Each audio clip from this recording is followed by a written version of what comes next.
Hey guys, welcome to another Hops and Vines beer reviews. Alex and Mark with you today. Mark, our resident beer fanatic here at Hops and Vines. Today we're going to be reviewing the Dogfish 75-minute IPA. One of their new releases. We're going to get into it here. This beer is actually a blend of the 60-minute and 90-minute Imperial IPA from Dogfish. They blend the two together and then they put it in a firkin, which is basically a cask conditioning vessel. And then they give it another dose of dry hops of Cascade, and apparently they use a lot of it. And then more yeast is added, and they use maple syrup from their farm just right up the street to recondition the beer in the bottle. So there's actually a re-fermentation going on in the bottle with the maple syrup. It's giving it that really enormous head. I have tried this beer before and it did the same thing, even chilled down really well. It's extremely effervescent. So we it's also contributed to the color a little bit. Yeah. You know, even for the 90-minute, this has more of a little bit of an amber, light amber hue to it. The nose is coming off as that soft citrus, like that Cascade.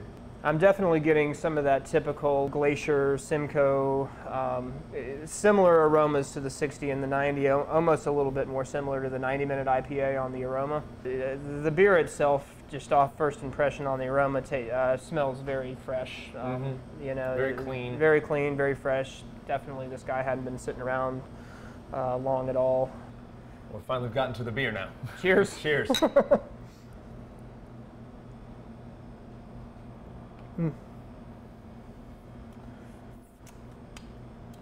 Malt is the first thing that you get, but it's followed very, very closely. And then all the way through by that, I mean, you said it before, the hops are obviously very fresh, slightly resinous, you almost get that light stickiness. I think that the maple syrup has definitely balanced out that bitterness very well. It's got a slight amber sweetness to it. Yeah, very balanced actually. Sometimes off of the 90-minute, I get a bit too much of that almost like sucrosey, like malt character, and this has a nice little balance to it. It tastes very well attenuated, where I think the maple syrup really plays nicely in this beer. I can taste the maple in there. It's very subtle, kind of on the back end. You know, Cascade hops on the front end. Not as sweet, even in my opinion, as the 60 or the 90. It definitely has a lot more balance going on in the beer. We're looking at, if I remember correctly, we're looking at 7.5% on this beer. So it's only 1.5% higher than the 60, but the 90 is 9%. To me, this is a really nice brew that they did, because it's kind of in between.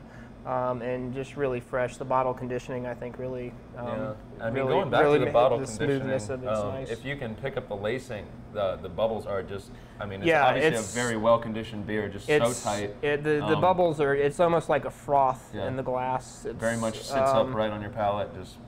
Yeah, I mean, it's like a snow cone on the top of the beer. It's almost like a nitrogen draft pour. The beaded carbonation is so tight that it's really forming a really frothy kind of head on there.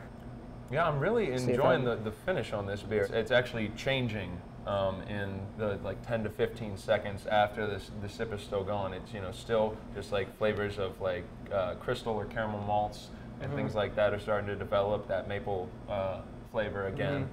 The beer is not bitter though for the IBU levels. For the actual like back end bitterness.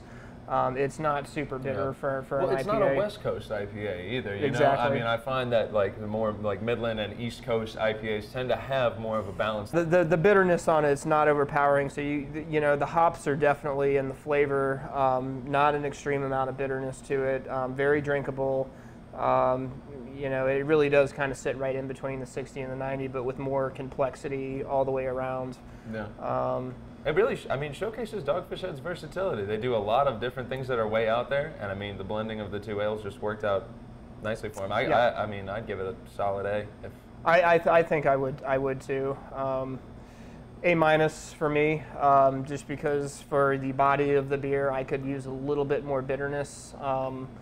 in the back end, but the flavor and aroma hops are popping, and the malt is just spot on, I think, for the style and what they were going for. So, well, cheers, man. Yeah, great. Marc and Alex from Hops and Vines, another beer review. Come check us out, and we will see you guys soon.